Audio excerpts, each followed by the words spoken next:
कैसे हैं आप सब लोग। दोस्तों 17 जुलाई बुधवार को देवशयनी एकादशी है। माना जाता है कि इस तारीख से लेकर कार्तिक शुक्ल पक्ष एकादशी यानी देवोत्थान एकादशी तक भगवान विष्णु क्षीर सागर में आराम करते हैं। इन 4 महीनों को ही चतुर्मास कहा जाता है। इन 4 महीनों में श्रावण, भाद्रपद, अश्विन और कार्तिक मास शामिल हैं। इस दौरान संसार के सभी शुभ काम कुछ महीनों के लिए रोक दिए जाते हैं। तो आइए जानते हैं इसके विषय में पूर्ण जानकारी। लेकिन दोस्तों आगे बढ़ने से पहले आपसे प्रार्थना है कि यदि आपको हमारी शिक्षाप्रद प्रेरणादायक कहानियाँ पसंद आ रही हैं तो इसे अपने मित्रों परिवारजनों तक शेयर करें और हमारे चैनल को सब्सक्राइब करें। तो बढ़ते हैं आगे। कई पौराणिक कथाओं के अनुसार चतुर्मास के 4 महीनों में भगवान विष्णु वैकुंठ का त्याग करके पाताल लोक में विश्राम करते हैं। जैसे ही प्रकृति फिर से अपने खुद को नए रूप में बदल लेती है, विष्णु फिर संसार का पालन करने के लिए जाग जाते हैं। इन चातुर्मास के 4 महीनों के दौरान शुभ कामों के साथ साथ किसी दूसरी जगह पे आने जाने की भी मनाही होती है, क्योंकि बारिश की वजह से रास्ते बंद हो जाते हैं। यदि वैज्ञानिक दृष्टि से देखें तो देवशयनी एकादशी से लेकर देवोत्थान एकादशी तक की अवधि बहुत ही अहम मानी जाती है, क्योंकि देवशयनी एकादशी से ही सूर्य कर्क राशि से मकर राशि की तरफ बढ़ने लगता है, यानी कि सूर्य उत्तरायण से दक्षिणायन होने लगता है।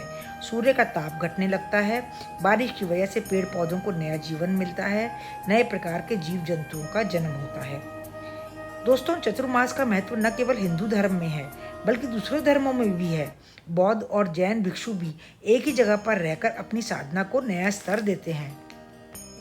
अब दोस्तों प्रश्न यह उठता है कि क्यों करते हैं विष्णु शयन, और करते हैं अगर चतुर्मास में तो उनके स्थान पर संसार को चलाने का कार्य कौन संभालता है।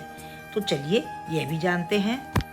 एक बार भगवान अपने परम भक्त राजा बलि की दानशीलता और भक्ति भाव देख करके उससे वर मांगने के लिए कहते हैं। बलि भगवान से कहते हैं कि आप मेरे साथ पाताल लोक चलें और हमेशा वहीं निवास करें। भगवान विष्णु अपने भक्त की इच्छा पूरी करने के लिए पाताल लोक चले जाते हैं। इससे सभी देवी देवता और देवी लक्ष्मी चिंतित हो जाती हैं। देवी लक्ष्मी भगवान विष्णु को वापस लाने के लिए राजा बलि के पास जाती हैं और उन्हें राखी बांधती हैं और बदले में भगवान विष्णु को पाताल से मुक्त कराने का वचन ले लेती हैं। लेकिन भगवान विष्णु अपना वरदान वापस नहीं लेते। वे 4 महीने पाताल लोक में विश्राम करते हैं और बाकी समय सृष्टि का पालन करते हैं।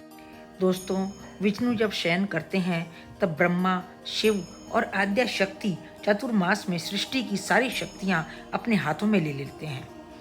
यदि ध्यान करें तो सृष्टि का सारा निर्माण का कार्य अपनी शक्तियों के सहित शिव के हाथ में आ जाता है। और जब सृष्टि का निर्माण पूरा हो जाता है तब विष्णु योग निद्रा का त्याग करके फिर से सृष्टि की संरचना और पालन करने में लग जाते हैं। दोस्तों हिंदू धर्म में देवशयनी एकादशी का बहुत बड़ा महत्व है। आप इसको करना चाहें तो कर सकते हैं। 2024 यानी इस साल यह 17 जुलाई बुधवार को पड़ रही है। आज के दिन विशेषतः सूर्य को जल चढ़ाने के साथ दिन की शुरुआत करनी चाहिए। तो मित्रों यह थी देवशयनी एकादशी के विषय में कुछ महत्वपूर्ण जानकारी। आपको यह ब्लॉग कैसा लगा प्लीज़ कमेंट बॉक्स में कमेंट करके ज़रूर बताएं। और हाँ दोस्तों प्लीज़ अपने मित्रों के साथ इसे शेयर करें और लाइक और सब्सक्राइब करना बिल्कुल ना भूलें। तो मिलते हैं अगले ब्लॉग में, तब तक के लिए राम राम।